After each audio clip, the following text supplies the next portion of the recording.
with the high school massive. I never knew what my life been without you for my king. That's why I praise you night and day. I don't care what them gonna say.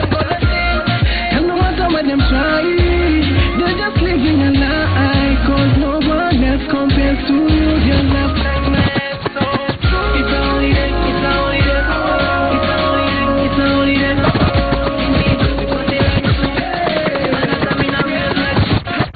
I'm the hot stepper, I'm the super topper, I'm the true rocker, thanks to my creator. I'm the hot stepper, I'm the super. Well, it is the 2nd of May 2016. It's a Monday, but a public holiday for most of you. We certainly hope you're enjoying the holiday wherever you are. Welcome to Monday Football. We have an exciting show lined up for you with lots and lots. We've got all the highlights from the weekend, and of course, a very special report from Mike Okinye, who is out in Manchester. He watched the final before the final yesterday. You saw a little bit of what he had yesterday on Sunday Live, and of course, just now when the show started, and he's got a super report that will be coming up to you in just a bit. But for now, we also have some special guests in studio. We are joined by Reformed United. They brought part of the team here. They are not all here, but the team that's here will be telling us why they are reformed, what they are reformed from, and of course which part of the league they are playing in and how they are performing as well. We have those details and so much. When of course DJ Crossfade playing for us, it's a holiday. Well, it's not a holiday for Monday Football. The show must go on, but it's a holiday for the rest of you. Talk to us, the hashtag being Monday Football, and of course let us know what you think about our show today. And we're asking you today, do you believe that Tottenham will delay Leicester's party? Do you think that Tottenham will delay Leicester's party? Remember, of course, that Tottenham are playing tonight. They are going head-to-head against Chelsea. And if Chelsea beat them, then, of course, that party for Leicester will be delayed. But if Tottenham lose tonight, then Leicester can officially remove the champagne from ice, pop it open, and begin the celebrations in what many are calling a fairy tale story. So talk to us. Bernard Dong will be handling our tweets using the hashtag Monday Football, and I'll be checking your SMSs on 22422. Dong, over to you. Absolutely, of course, Waiga Maura just giving us the permutations as far as the English Premier League is concerned. Leicester are on the verge of actually clinching their maiden English Premier League title. It's interesting the fact that Waiga Maura, people have already started beginning to send their responses, their feedback regards to our question. Remember, we're asking you, can Tottenham Hotspur, they'll be facing off against Chelsea tonight, can they be able to delay Leicester City's victory party? Use our Twitter handles, that is Bernard Ndong, at Waiga Maura, at Mike Okinye as well, and at Citizen TV Kenya. Will be sampling them in the course of the show. We're also joined this afternoon. Waiga Maura has introduced the players, and this gentleman seated next to me are the guys who are involved behind the scenes. Of course, we have the convener, the person who actually formed Reformed United. His name is Moses Kavala, the founder of Reformed United, and the coach, the man who's in charge of the technical aspects of the game. He'll be telling us more about how the team has been performing as far as the regional-wide league is concerned. They participate in the region-wide league. How have they been faring? How have they been performing? Of course, we'll be interested to find out how the team is as far as the beautiful game is concerned. We're also this afternoon honored to have DJ Crossfade, our resident DJ. DJ Crossfade, of course, he's been playing for us some sampling, some interesting Waiga Maura earlier on. He was playing some old school music, taking us back to the golden days. But definitely the biggest talking point will be the fact that this coming week, whether a new champion in England will be crowned. Remember, talk to us, 22422, as well as on our social media platforms. Waiga. Well, thank you so much. We'll be scrolling all your tweets on the screen in just a bit. I know they're coming in hard and fast. But let's cross over to the highlights, and before we talk about Leicester, let's take a look at what was happening on the local front. And Tusker FC, they were held 2-2 by Mathare United in a SportPesa Premier League match at the Machako Stadium as both sides shared the spoils. Here are those highlights. And enjoy. First goal in the first minute. Tusker, Michael Hamati. Wanted. Well, it has never happened that I've not opened my mouth in commentary, and just the minute Herbert was introducing me, Noah Fuller picks Michael Kamati. From injury. This time he floated in the center. Oh! And it's an equalizer in the 4th minute of the game. Eric Johanna. Mathare prodding that Tusker defense. Johanna shot at goal. Oh, what a goal! That one from Eric Johanna, his second of the day. A Scotia beating David Okello all the way. They're now having the edge over Nkata in this contest so far. 35 minutes played. Oh, no mistake. And it's an equalizer. Oh man, it's raining goals here. Michael Hamati with the second goal for Tusker and his second goal of the game. What an afternoon here at Kenyatta Stadium. Mboya came off his line. He spilled the ball. Kamati was following. And guess what? It is Noah Wafula who gave this.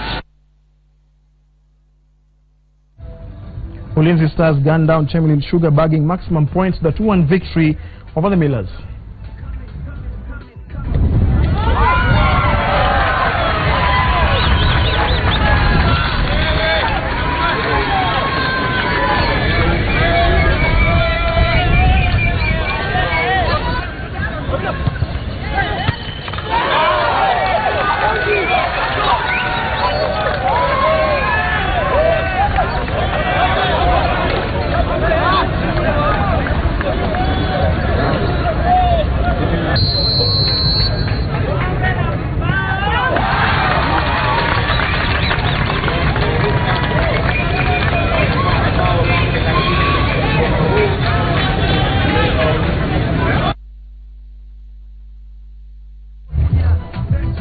Well, we carry on with the highlights, and defending SportPesa Premier League champions Gor Mahia Hamad hosts Bandari 2-0 in Mombasa.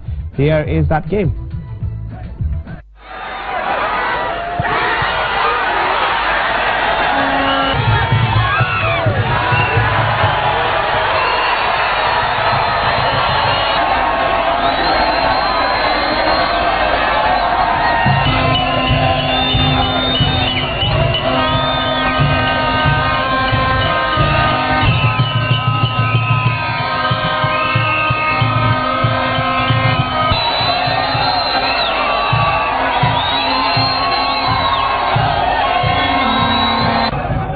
I have a great group, great players. Now single we play like a group, like a team. I told this to my guys. I want to see this, and I saw this today. Yeah, wamecheza na utulivu, lakini kuna kitu kinakosekana ambacho tunasema mara kwa mara kwao, ni kwamba lazima tucheze mpira wa kasi ndio tutaweza kuwa katika nafasi nzuri ya kushinda michezo.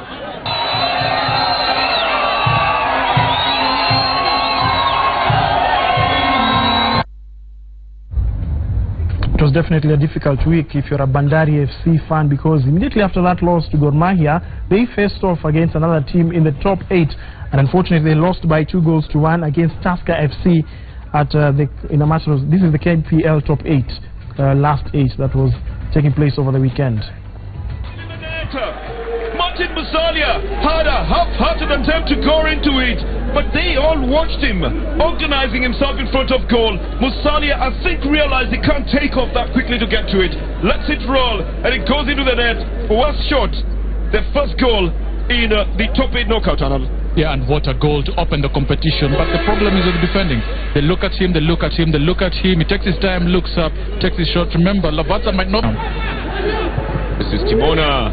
Lobs it. Here is Mieno, puts it in the net. This will count. And Mieno will, cross coming in from Edwin, from Timona Wanyonyi. And the header back by Ronald Musana puts Mieno in a very prime position for a shot towards goal. Yeah, it's a bit off. That is alone in front of that goal. Okoti should be on him. Timona crosses it. Looking for Masharia, who pushes it back. It's in the net. Humphrey Mieno makes it another one for the Tusker FC side. Well, it was also a tough weekend to be an AFC Leopards fan, because Ulinzi sent the Leopards packing from the top 8 with an impressive fight back, beating them 3-2 in a high-scoring thriller. Ulinzi will now join Bandari in the last 4. Shot by Miento, places it away from the goalkeeper, and levels it goal for the Leopards. Who's going to be pushing it as well. Miento down! He beats the goalkeeper! Miento scores again in 5 minutes flat. Turned by Amwai, tries to chip it further. Here is a shot!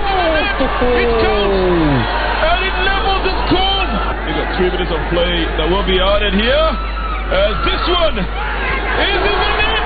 Oh, Ulinzi will win it in the 90th minute! And a brilliant little charge takes the... Of course, that was one of the matches of the weekend, that epic comeback by the military side. Now, Brian Opio is about 13 years old. He has been selected by the head of the Wadi Degla Goalkeeping Academy that was headed by Dutchman Martin Arts after a two-day goalkeeping clinic concluded on Sunday at Camp Toyo in Nairobi. 134 aspiring keepers aged between 12 to 17 years took part in the first session on day one with Athens, who was assisted by 16 local goalkeeping coaches, whittling down the number to 15. On Sunday, yesterday, Athens selected Opio, who will be traveling to Belgium for further training.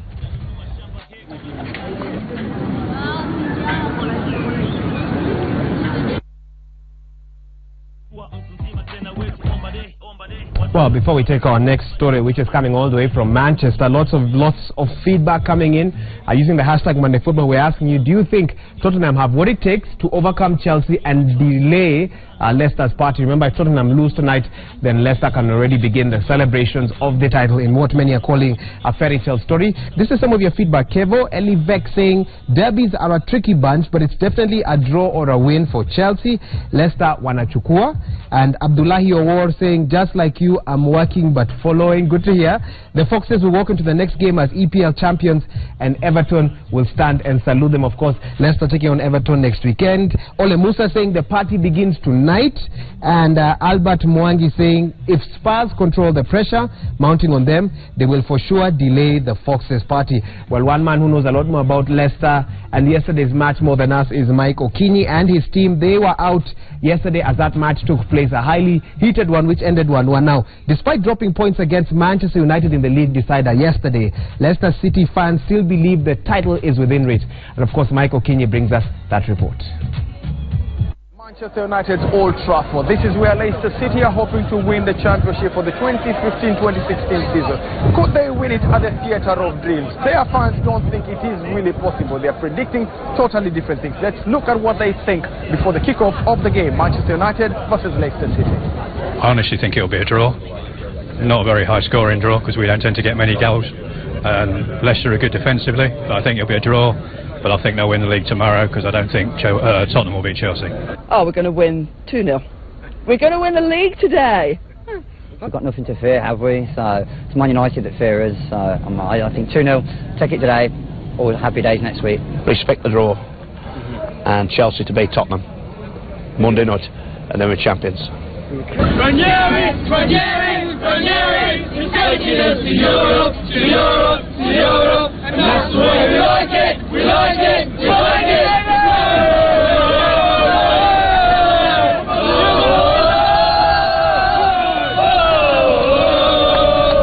On Monday Football, we strive to bring you everything and anything football. This is the crunch time in the English Premier League, and what better place to be than the Old Trafford. This is where Leicester City is taking on Manchester United in what would prove to be a crucial game. If they win this game, then they are entitled to the championship. If they don't win, they still have 2 matches to go before they can be crowned champions. Champion in waiting, Leicester City. What will they do against Manchester United? Here are the highlights from that game.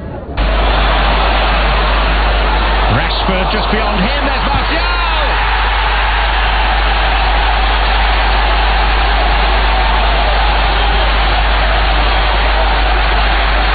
Immediate encouragement from the manager of the team who've fallen behind. But Kasper Schmeichel beaten within 7.5 minutes.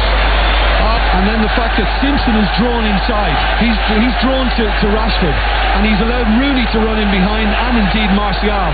And once Valencia cuts back in, Martial... Still in forward for this. Morgan accompanies him. There's a lot of wrestling going on, and Morgan nips in!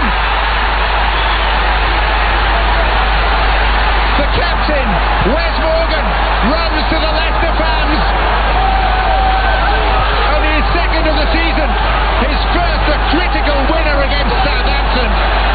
Well, again, when it comes to Tower, it's very difficult to outmuscle Morgan. And he was just kind of way too strong for Rugby. In fact, Rugby didn't even make a decent attempt to compete with him. The game has ended in a 1-1 draw. Manchester United started brightly, they took the lead, but Leicester City came back to draw level. They need 2 points from the last 2 games. Can they win it, and where will they win it? This is what their fans think after that 1-1 draw. Everton. At Everton? Home game? Yeah. Who's your favorite player? Vardy. Birdies. Okay. All the best, yeah? Thanks, ma'am. I love Leicester City, I love the atmosphere, I love the team, I love the season, it's been amazing. What can I say? We are champions! Leicester City tumeshamaliza hivi. Even kama ligi imekwisha leo, ndio maana unaona watu wanafurahi sana, tunaenjoy, tunaenda tusubiri kikombe chetu. Well, yani msimu kusema la kweli hakuna aliyotarajia kwa tutafika sehemu ambao tuko, lakini kwa juhudi ya wachezaji ambao wamefanya na mashabiki ili kuwasupport wao wakati wa mpira, yani tumefanya kazi ya ziada kuwasaidia timu ili kufika sehemu ambayo ipo. Imekuwa sio msimu rahisi vile watu wanafikiria. Why do you think you're going to win it? I think we'll win it tomorrow. I think Tottenham, you're going to lose tomorrow. You understand, Harry Kane, you're listening, you should have stayed with us. We enjoyed it, but if Vardy was here, we would have ripped them apart. And Mahrez wasn't given a penalty. This is our time. We have saved football. We have saved humanity. You know what I mean? We're Leicester City. We're top of the league. Come here, you.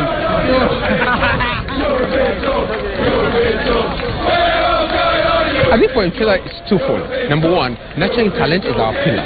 So the fact that we get a chance to see this, for me, tells me to go back and work very hard to ensure that we don't nurture that talent, and that maybe one day we're going to see an Mteza player from our nurturing talent playing at a place like Old Trafford. It will be the most amazing opportunity for anybody, and for us as a brand.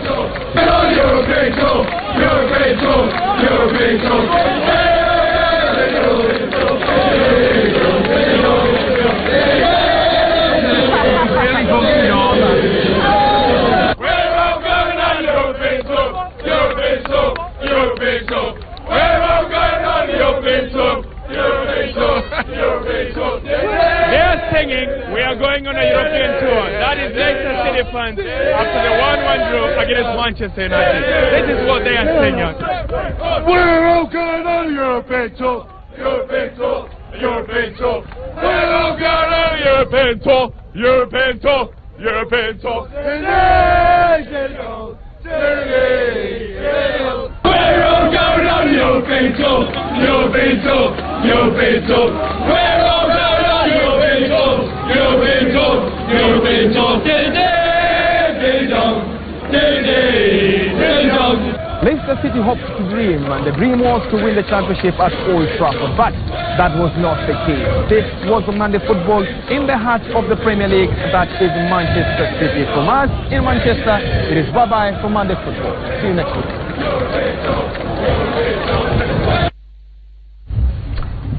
Of course, thank you so much, Michael Kenny, there at Old Trafford, where yesterday Leicester City, the champions in waiting, managed to bag a point against the host Manchester United. Of course, they'll be watching tonight's match between Tottenham Hotspur and Chelsea. If Tottenham Hotspur lose that particular fixture, well, Leicester City's fairy tale will have that perfect ending as they lift the English Premier League title. Fantastic. Of course, it will be very interesting to see how that pans out, if they actually triumph. Now, earlier on, remember we had introduced to you some gentlemen. We had seen the players of Reformed United, and now joined by the founder of Reformed United, that is Moses Kavala, and the head coach of Reformed United, Mr. Collins. Of course, will be telling us more about what the club is all about. I'm interested in finding out, Mr. Kavala, what prompted you to start this club? Where did it begin? Where did this journey for Reformed United begin? Journey ya Reformed ilianza kama 5 years ago, 2011. Na niliona kama vijana wametulia tu mtaani idling sana, so ndio ilifanya nikuwe na tamaa ya kuona au vijana instead of idle they can do something else. Wanaweza cheza ball ama wanaweza fanya any other sports activity, so that's how I approached them. Umesema mtaa gani? Unaongea mtaa ya Kawangware. Yes, Kawangware. So basically unaona vijana wakiwa wamekaa hapo, walikuwa wanafanya vitu gani? Ulisema wengine walikuwa na uraibu kidogo, walikuwa wanafanya vingine ambavyo walikuwa ni wale vijana wa kazi yao ilikuwa ni kuna zile makona wanakaa sasa kazi yao ni kuchana ile mmoja nini, alafu jioni unajua Kawangware is well known for crime those days, na so walikuwa ni hao tu ndio hiyo kazi yao. Wanakaa mtaani jioni, wanakaa usiku, wanafikiria vile wataenda kufanya kazi ambayo stahili. Sasa vile uliapproach vipi? Uliwaambia nini exactly? How are you able to convince them? Because it's very difficult kuambia mtu ambaye amezoea hiyo ni hiyo ndio kitu amezoea kufanya. Ni kweli. Ulimconvince vipi, unamwambia vipi ndio aweza kuja kujiunga na hiyo kikundi chenu? Kwanza ilibidi nikuwe rafiki yao mimi mwenyewe. Kwa sababu huwezi enda kupata mtu tu pale anakaa uanze kumtoa kwa starehe zake. Lazima utafute mbinu ya kupata urafiki na wao. So nilifanya urafiki na wao kwanza ndio nikaweza kuintroduce ile agenda nilikuwa nao kwao. Yes. So vile kwanza kwa rafiki yao ulikaa nao for how long ndio wakaanza kuona wanaanza ku warm up to your idea? Nilikuwa nikikaa nao lakini mimi nilikuwa nisifanyi vitu zile wanafanya. Hiyo ndio ilifanya wengi wakakuwa ni kama wanaweza ona pia wao wanaweza kuwa responsible kwa maisha yao, kwa sababu walikuwa wanaona mimi ni best yao lakini zile vitu wanafanya si zile mimi nafanya. So ikakuwa tunaweza ibiana idea. Mimi naweza waambia this is what I'm doing, nataka hivi tufanye hivi, tunaweza cheza ball. Wengi wakasema mimi niko nacheza ball lakini niliwaacha kwa sababu saa zingine maisha imekuwa ngumu, life hatuna mtu wa kutusimamia, unakuta hatuna kitu ya kufanya. So nilikaa nao kama hata mwaka mzima nafikiri. So 2011 uka interact nao. Yes. Club yenyewe ikakuwa formed lini na ulikuwa na wachezaji wangapi ukianza? 2012 nilikuwa na vijana kama 2012 early nikianza ndio niende kuregister district league. Nilikuwa nimeanza na wachezaji kama 15. Yeah. Miaka ngapi walikuwa umri wa jumla? Walikuwa wengi wao walikuwa ni vijana wako between 17 years, wengine between 16 to 22 years. Yes. Na mbona ukadecide kufanya football? Mbona si mchezo mwingine? Mbona si riadha? Mbona si maybe vitu kama boxing? It wasn't about football alone, kwa sababu tulikuwa tukifanya boxing, tulikuwa tunafanya mpaka karate na football. Lakini sasa kidogo funding ikakuwa problem, ndio ilifanya ni base kwa kitu moja. Kwa sababu ilikuwa inabidi watu wa boxing inafaa pia washughulikie, watu wa karate inafaa washughulikie, watu wa football inafaa washughulikie, lakini mimi mwenyewe napenda ball. So ilibidi tu nimebaki kwa football. Ulikuwa mchezaji mwenyewe? Ile ya mtaa huko nyumbani tunacheza ile high school, vitu kama hizo. Coach, una participate kwenye regional league? Yes. Mko position 6. Yes. Of course muli advance from the district level. Yeah. Umekuwa na hii team miaka mingapi na wewe mwenyewe umeona nini ambayo ni hii team inaweza kwenda to the next level? Okay, sijakuwa nayo for very long time but I think this season ndio chama alikuja akani request kama coach kama naweza, because kuna coach alikuwa akina kaenda, so nikapata time nikaanza kuwa train. So after kuwa train nikaona assess the squad na vijana, nikaona kwamba they have the potential, they can be able to do something. So because I was also playing football, nikaona passion now, so nikaona kwamba nimecheza City Star. Sisi ndio tulipeleka City Star pale iko sahi. Nimechezea Karuturi, nimechezea Finleys. So kutoka Naivasha nikakuja huko kidogo because kuna kitu nilikuwa nafanya na football na plus art. So nikakuja nikakaa na vijana, tukaongea na coach, nikakuwa kwa station now, nikaona these guys wanaweza kudo something. So vile tumeanza hivyo wakanipatia moral. So nimewapush hivi, nimeona at least wameimprove wale walikuwa hapo ndani. Vijana pia wameanza kuwa inspiration kwa mtaa. So ninaanza kuona kuna brighter future, nikaona at least wacha niwapatie what I have, naweza kuwa mentor, naweza kuwa coach kwao, na naona tuna move on well. Sasa coach, mko number 6, nini umekuwa ukifanya ume wako ndio ka enable team perform hivyo, kwa sababu at least wako number 6 out of 20 teams wanajaribu? I think kile kitu nilikuja kazi kubwa hata naambianga wachezaji is not physical training, it's mental training, because from the environment wanatoka unapata kuna vitu nyingi sana zinachangia mindset yao. So alipokuja pale nikajaribu kuwa tune kwa ball ya sasa, kwa tune wapende ball, waweke into their mind ya kwamba hata hii ball inaweza wasaidia. So unakuta kwamba it is mental game sana, kuweka wakuwe serious na kitu wanafanya, waweke kwa mind, na especially when tunaenda kwa game unakuta kwamba vile na wa train mentally, wakifika hata kwa game unakuta game inakuwa ni rahisi, because once wanaweza kuchukua the instructions tumwapatia, alafu tuambie wa think big na wa think outside the box, So unakuta mtu anaanza kuona kwamba inampatia an edge hata kwa opponent. So mimi kitu yenye nimefanya kubwa sana ni I try as much as possible kuwa psych mind yao. So nikishawa psych hivyo najua hata kazi ya physical inakuwa ni rahisi. Chairman, it's important to amesema about the mental aspect of the game. Yeah. Umesema ndio uliweza kuapproach wa vijana wengine walikuwa wanafanya vitu za uraibu, wengine wanajihusisha na mambo mbaya. Ilikuwa rahisi ensure wabaki ukicheza mpira kwa sababu wamesema mentally unakuta saa zingine mtu anaweza it's human nature, unaweza kusikia kurudi kuanza kufanya hizo vitu unafanya kwa sababu ni comfortable. Mimi ile kitu ninajua hakuna kitu iwezekani. Alafu pia hao vijana unakuta if you take good time with them na kila saa ni unakuwa persisting na kila saa unajaribu kumuongelesha, unajaribu kuongea na yeye kila wakati. Ukianza kitu uache, nafikiri atarudi. Lakini kama umekaa na yeye hapa kwa hapa, hawezi rudi. So it depends na vile mnaongea na vile unaongelesha na vile you're friendly to them. Okay. Yes. Waigamon, of course, very insightful points there from the founder of Reformed United, and also the coach just talking about the mental aspect. I'm interested in finding out from the players themselves what made them join Reformed United. I know that what we'll be having after the break is that each of these players have a unique story, and they will be walking us through that. But for now, before we take a break, because you know every football match has its 45 minutes, you take a break and you come back for the other 45 minutes. Let's see what sort of feedback we are getting here. Henry from K-South says Chelsea will win over Hotspurs, and then Leicester will be crowned the champions of EPL. Okay, George from Londiani is saying, United fan, it has been so painful if Leicester had won at Old Trafford, but we might spoil for them because if Spurs win today, it will spell problems from them. Next game they'll be missing drink water, and some are saying that they need to drink champagne if they win the title tonight. Of course, Sirengo Edward watching from Rongai, let Leicester prepare for the party because seriously Chelsea will be hammered plus a red card. And finally, someone says, my team Gor Mahia, yeah, he's answering his own question there. That's some of your feedback. Keep talking to us, 22422. The hashtag is Monday Football. We have amazing and inspiring stories here, and you'll catch them after this break. But for now, DJ Crossfed, take us to that break.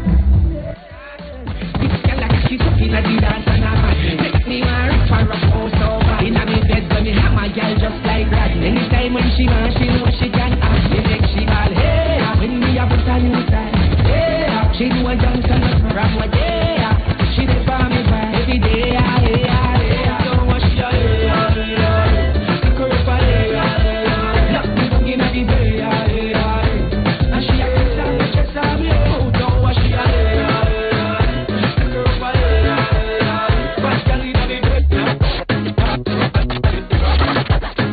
They call me sugar, they call me daddy. The girls them love me, love me, love me. They call me sugar, they call me daddy. The girls them love me, love me, love me. They call me sugar. Ranieri, you taking us to Europe, to Europe, to Europe, and that's why we like it, we like it, we like it.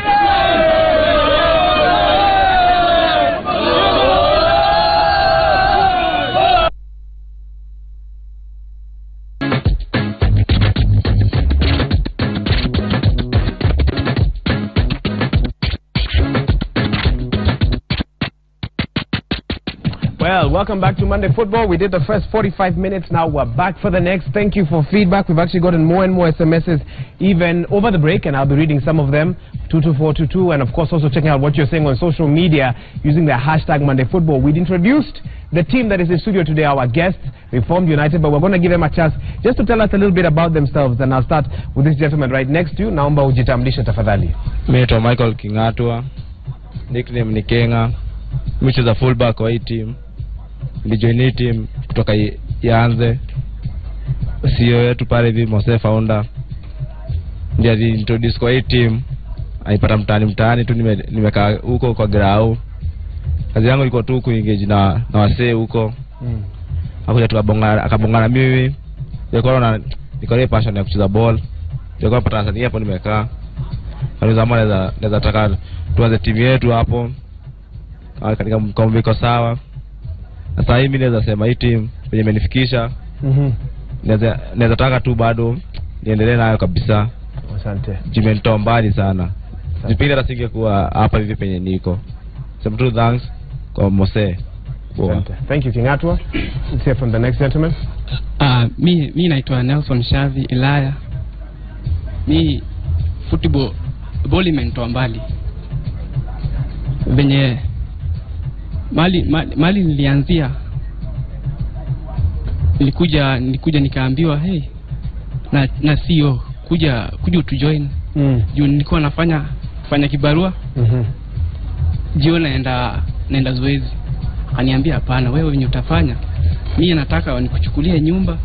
Ukicheza ball kutoka kwa nyumba ukienda zoezi, lunch, supper na kila kitu alikuwa ananiprovidea mpaka wale. Asante Nelson. Imefika mahali paka tukakuwa wengi, tukachukua nyumba camp.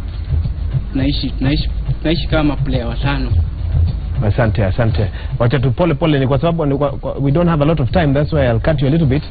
Tuendelee tafadhali. Kwa majina naitwa Kevin Kingatwa.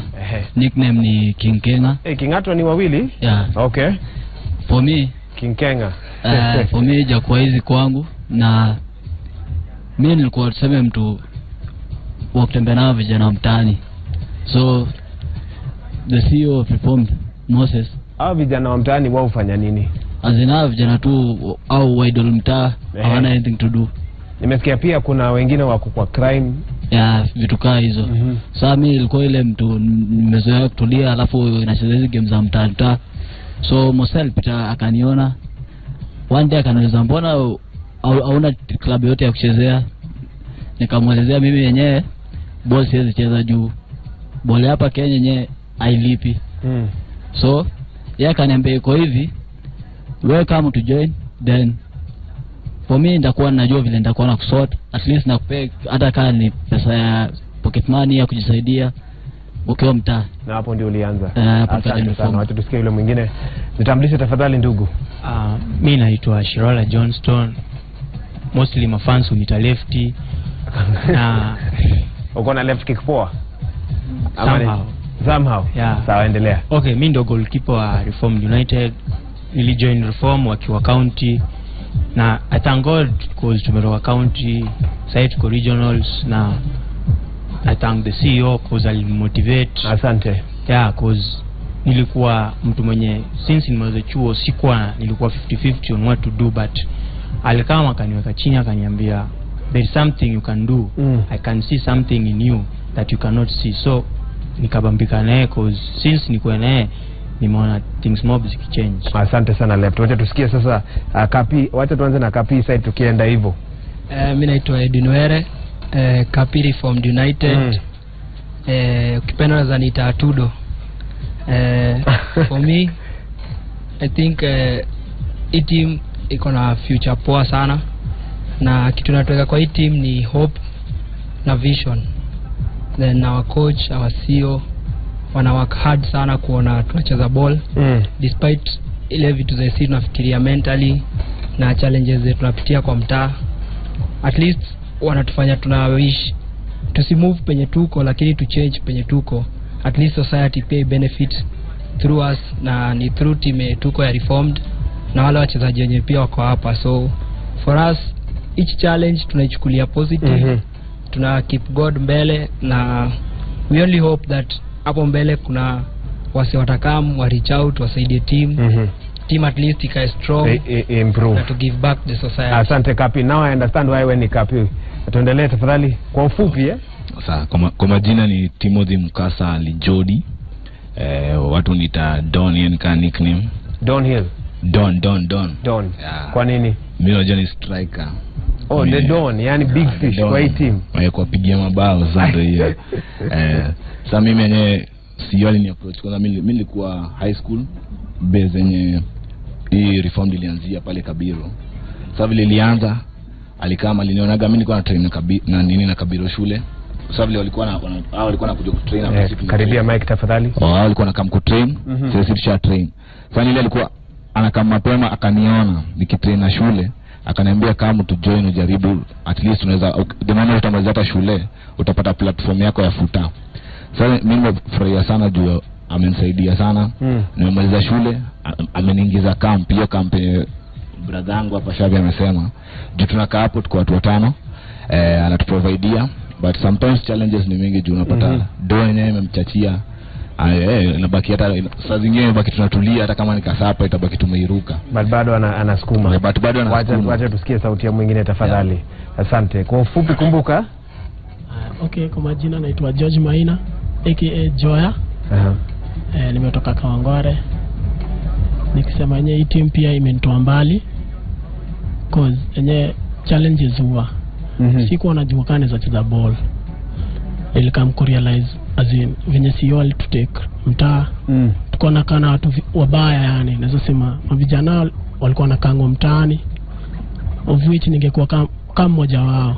Na vijana ni challenges gani wao experience huko mtaani? Tupe at least example moja. Okay, example naweza sema drugs, wizi pia imekuwa challenge ingine mbaya sana. Okay, of which naweza sema vitu kama hizo nilikuja nikajua hii jina reformed imenireformisha, imenitoa mbali. Like naweza sema ni challenge mob pia mavijana tumekuwa tukia nini yuko mtaa. So naweza omba tu sana like si wame nisaidia kutoka tu kitambo. Mavijana sikuwa hijua kai team inaweza grow.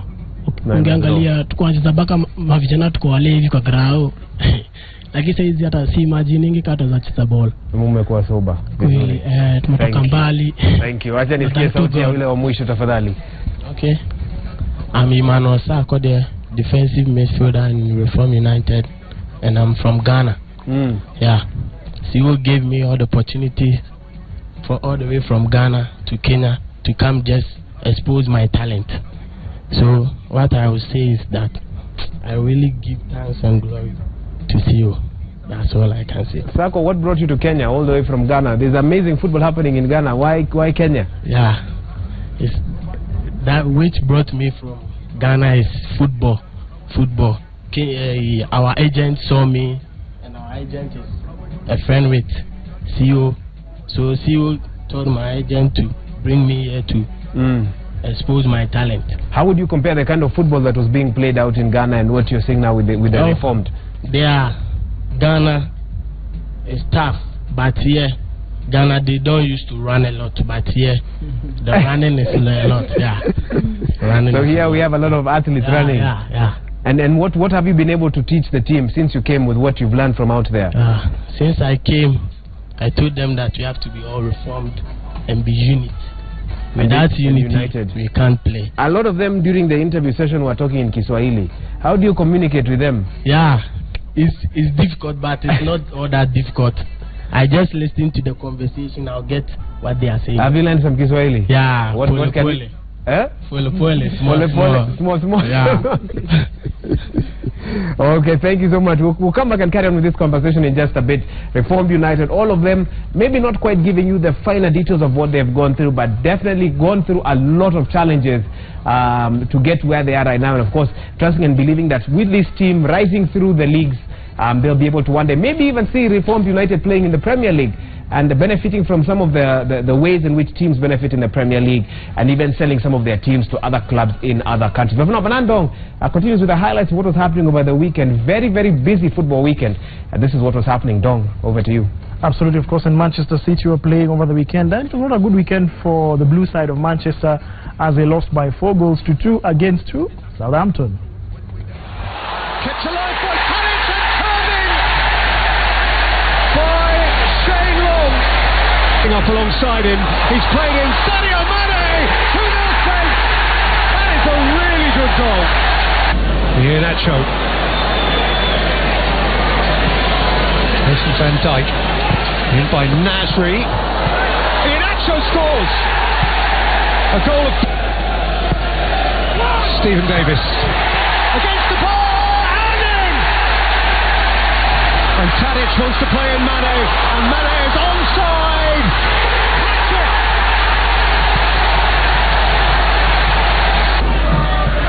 Navas. Iheanacho! Oh, that's a terrific goal. Really is a very, very good goal. Liverpool on their part capitulated to slump to a heavy 3-1 loss to Swansea. Delivery, 1-0.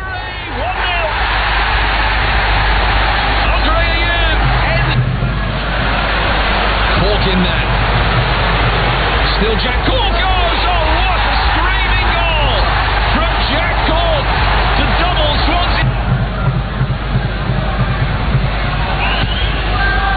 Ojo's delivery, Benteke scores! And how he needs that! Liverpool hard into a shooting position the first time of asking. He's done well to hook it back in. And Ojo back defending, he's lost out to a 3-1! Andre Ayew squeezes it in! His second, Swansea's third. Of course, some of you are asking and wondering where Divock Origi was in that particular fixture as they lost. Well, Divock Origi is out on injury. Arsenal, on their part, they managed to register a 1-0 victory over Norwich, and the lone goal was scored by Danny Welbeck. Robbie Brady with him. Giroud. Welbeck! First shot on target. And Arsenal score.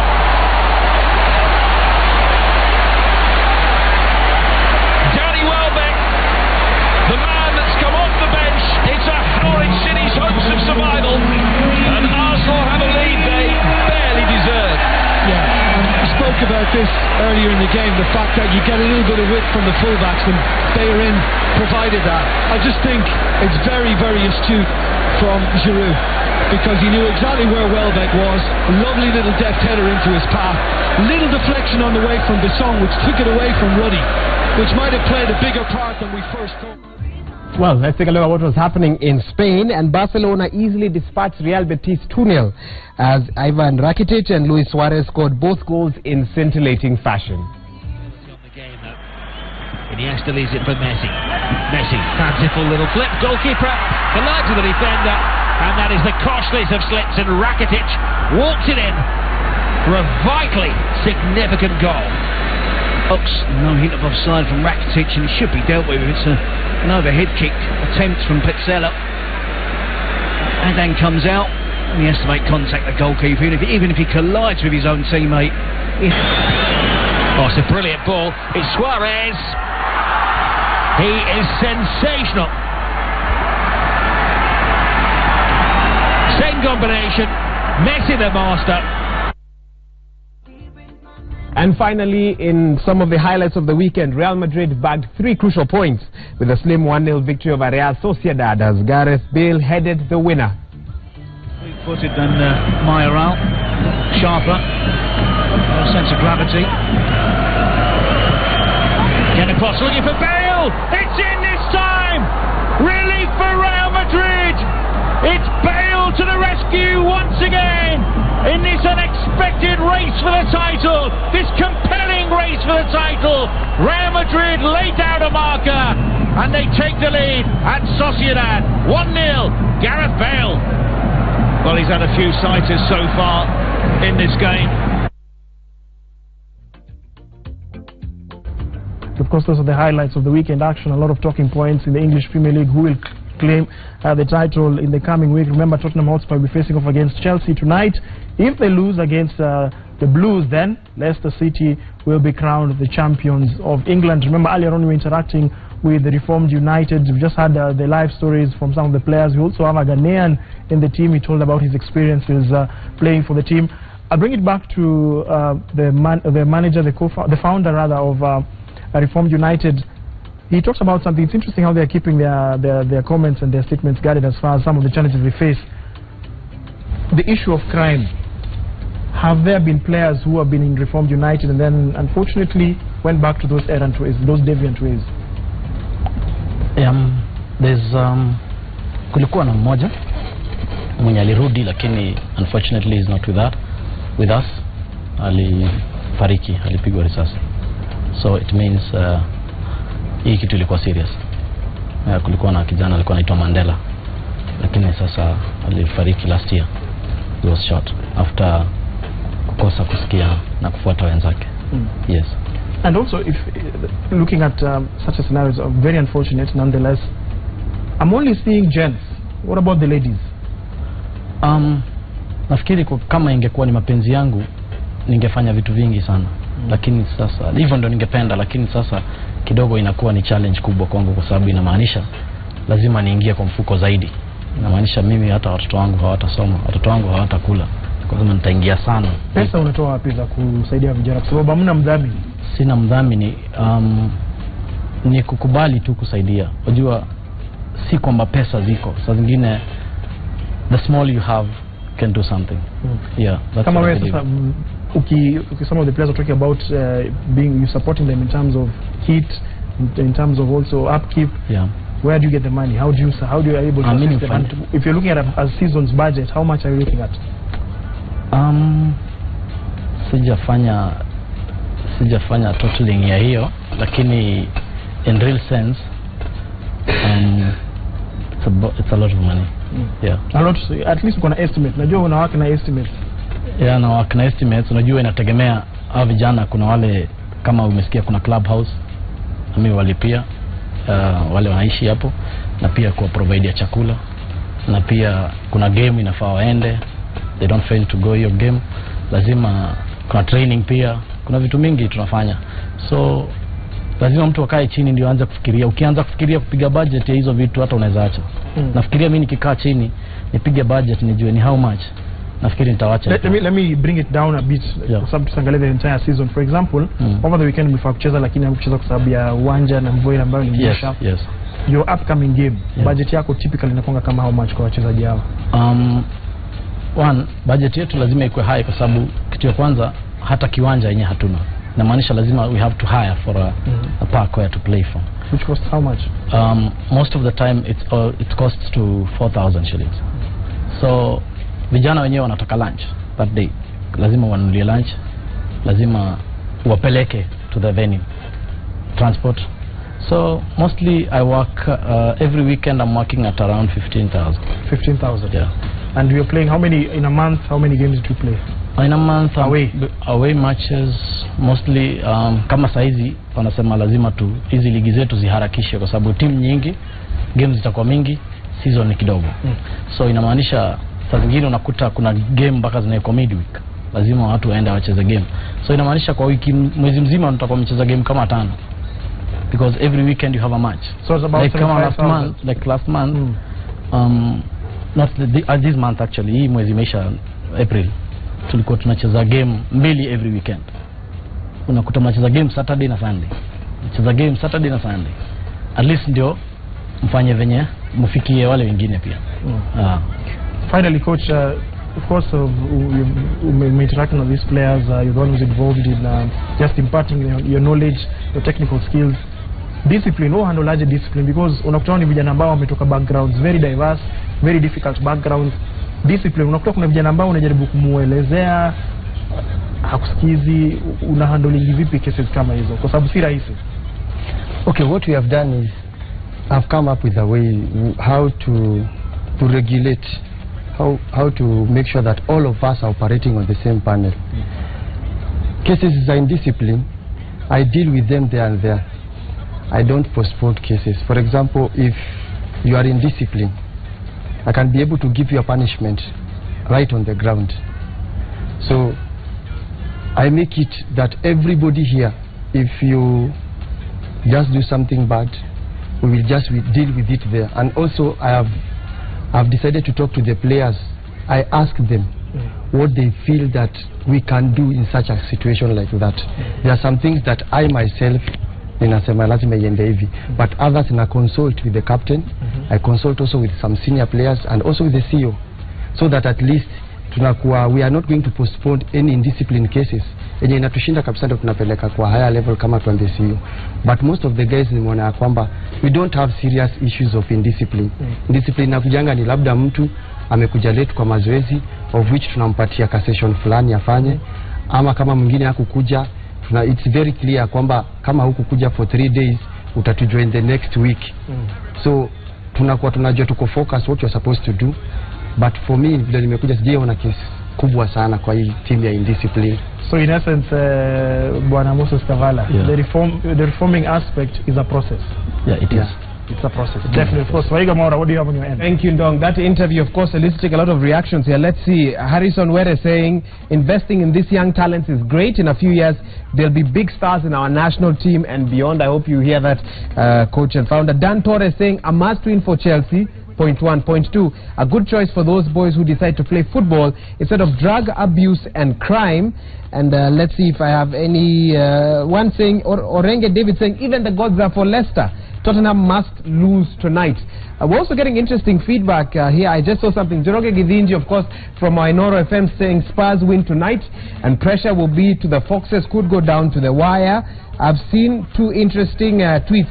PG Kangeve saying foreign football killer sir Bernard Ndong. Why not try to promote our own? And I want to ask Kangede one question. Of course, the first part of Monday Football always devoted to local football. Our guest here always building football teams. So I hope Wana Kangede can tell us what more he'd like to see. Of course, we have to give a few English Premier League highlights. It's a whole-rounded show. It's a full-rounded show. So I hope Wana Kangede have answered you on that one. And finally, here, an interesting one. Mary Muluka saying, so this is how much we miss on Mondays usually. There should be a repeat late night for working people. Your prayer has been answered. There's a repeat tonight at 11 o'clock. So please, Monday Football comes twice on Mondays at 1:30 and at 11 p.m. as well, only on Citizen TV. And if you catch both shows, we're on YouTube as well. The YouTube show usually uploaded by the end of every Monday as well. And follow at Bernard Ndong, at Wahiga Mora. We'll be tweeting you the shows wherever they are on, and you can just click and follow that as well. But Bernard Ndong, we never finish the show without an interesting challenge. And this time I'll allow Ndong to explain to us what these young men could do to walk away with a bit of money. One or two of them could walk away with some chums. Ndong, tell us about that. Absolutely. Of course, you know that in the show we normally have a segment called the Monday Football Challenge. This afternoon we're trying to be a bit more unique, we're trying to be a bit more physical, because I know that the coach is always hard on these players, ensuring that they're physically fit, their strength and conditioning is on point. And for this afternoon I'm interested in finding out, Wahiga Mora, whether these players, the 8 of them, are strong. Yes. I know they do press-ups, coach, right? You can't lose them every week. Must be doing like every day. They must, how many? 500 per day. 500 per day. 500 press-ups. Interesting. Well, Wahiga, they do 500 press-ups both hands. Yes. Can anyone actually achieve that with one hand? So I want to see if anyone can achieve even 15 press-ups. Well, let's make it a bit favorable. Somebody who can be able to do 10 press-ups, have 1,000 Kenya shillings. I should have 10,000 more. Well, 1,000 Kenya shillings, I'll be showing it in just a moment. We have 1,000 Kenya shillings. Basically, I want you to do 10 press-ups. And my colleague, of course, is just here. That is Abdi Rizak. He'll be giving Wahiga the money just to bring it over. Yes. So 1,000 Kenya shillings. Where can we do it? I think we'll do it here on the football field. Yes, volunteers wako wapi? Kuna pesa my boys. You can walk away with the money right now, cash money. Nani yako tayari? Uko tayari? Come and join us on the field. Who else? Go. Who thinks they can be able to do it? Who think they're able to do it? Just what we'll do it at the same time. Then we'll see who will kuchomeka. You understand the meaning of kuchomeka, where you're not able to. So someone might be coming back richer than they left home this morning. So let's see. We are told that they on average do about 5 The gentleman from Ghana deciding he also wants to give this a shot. He thinks he can be able to do it, yeah? They told us they do 500 press-ups on average per week. Yes. And all you're asking for is 10. As Wahiga Mora goes and takes the money just to ensure, because most people are asking whether or not we actually do have the cash money. It's 1,000 Kenya shillings. Just to confirm, here we go. 1,000 Kenya shillings up for grabs. I just want somebody to be able to do 10 press-ups. 10 press-ups with one hand. Okay. So here's the money. I'm sure you watch Kung Fu movies. Labor Day holiday, at least you get something for your labor. Yes. Yes. So I believe, of course, in terms of protocol, the captain has decided to sit it out. Is there the assistant captain here? Yeah. The assistant captain is here. Do you think you can be able to do it? He says he can. Okay, here we go. We'll just stand. We'll just come in front of him on a very, very high-end pitch. One hand. Let's see if we can do it. Give it a second. We're trying to get the appropriate music. So while you're giving him instructions, he's bring his warm up there. Of course, it's very important. Let him reserve his strength. When you're doing a physical activity. There we go, Bernard Ndong. Okay. The right song. Cue him. Okay. Well, I'll just come on this side. Let's see if we can be able to do 10 press-ups. And go. That's one. You have to go down almost completely. Shaking. There we go. 3. There we go. Let's try. 1, 2. Wow. 3. My goodness. 4, 5, 6, 7, 8, 9, 10. Amazing. Well done. Let's see if the rest can do it. Let's see. Okay. Let's have someone. The next person. So far, you have to beat that a number. So if it's 10, it means that if you do 11, you've You're actually better. reigned Yes. supreme. Cue him. And go. 1. That is 2, 3, 4. Well, he's trying. 5, 6, 7, 8, 9, 10, 11, 12, okay, 13, 14, 15, 16, 17, 18, 19, 20. I think, Dom, to be fair, the person who did it first will have a chance to beat that. Yes. Okay, so if he can reserve his energy, we'll see. So the record right now stands at 20 press-ups. Uko tayari? So you can just come here, idea. Come here. Just come here, wait. Come here. That's where the fire is. Okay. 1, 2, 3, 4. Your legs have to be straight. I think you'll have to start again. Yes. Because his knees are buckling. Okay, go. 1, 2. You're not going down. 4. I think it's only his back that is moving slightly. You should go completely down. Okay, let's go. 1, 2, 3, 4, 5, 6, 7, 8, 9, 10, 11, 12, 13, 15, 16, 17, 18, 19, 20, 21, 22, 23, 24, 25, 26, 27, 28, 29, 30. Oh my goodness. My goodness. So this is Leicester City. At the moment we have Leicester City. Started on the wrong footing. Our brother from Ghana. Interesting technique. Your legs should be straight. Yes. Okay. Okay, and go. 1, 2, 3, 4, 5, 6, 7, 8, 9. Well, no, his hand is not moving. Unfortunately, our Ghanaian brother, you've been disqualified because what you're doing, you're not going completely down. Well done to him. He deserves a hand clap, nevertheless. So far, 30 press-ups is the record. Who can top it? On one hand, let's see this gentleman whether he'll be able to do something. Legs straight. Let's go. 1, 2, 3, 4, 5, 6, 7, 8, 9, 10, 11, 12, 13, 14, you have to go down. 15, 16, 17, 18, 19, 20, 22, 23, 24, 25, 26, 27, 28, 29, 30, 31, 32, 33, 34. 34. My goodness. My. Okay, there's a gentleman who first kicked it off. Yes. But we stopped him at 10. If he can do it properly and cross 34, then he takes it. Okay? Plus, so he has to get plus 50% plus 1, 35. Okay. Is it long as he assumed the right position? Yes, I believe so. His legs are straight. Okay, so what? Okay, so here, before he starts, here are the new rules. Yes. Because he did 10 already. Yes. How shall we? So we should try and see if we can be able to top it so up. get to 24. Exactly. 24 or above, and he takes 24 it. and above. So if he does 24 and above. Okay. If he does that, is.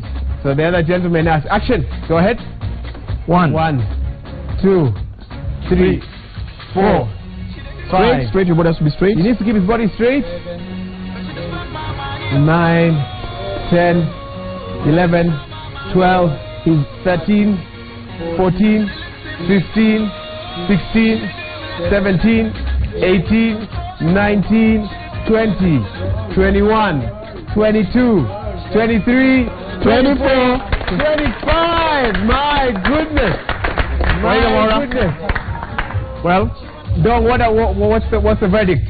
Well, I believe, of course, we've all seen. I believe the vice captain is the winner because he actually was even able to do it twice, and he did it the way it was. The technique was correct. So give him a round of applause. So coach, strength and condition, unaona vijana wako sawa? Hapa ndo wanafaa. Hapo ndo nafaa. Iko haina noma. Hapa ndo nataka sana. Congratulations. There you go. Hey. And thank you also so much for joining us this afternoon, the 2nd of May. As we wind up the show, we want to say again thank you to the team of Reformed United, the management team, the players themselves.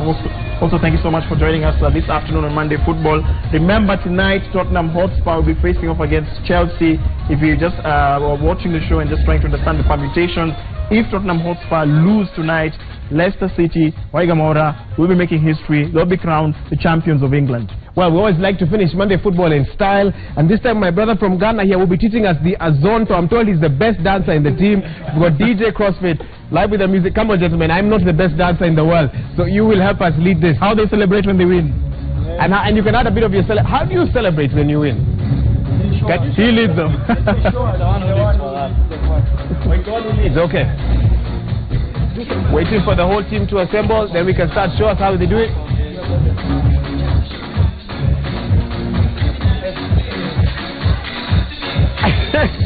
How come no one's following you? I thought they'd be.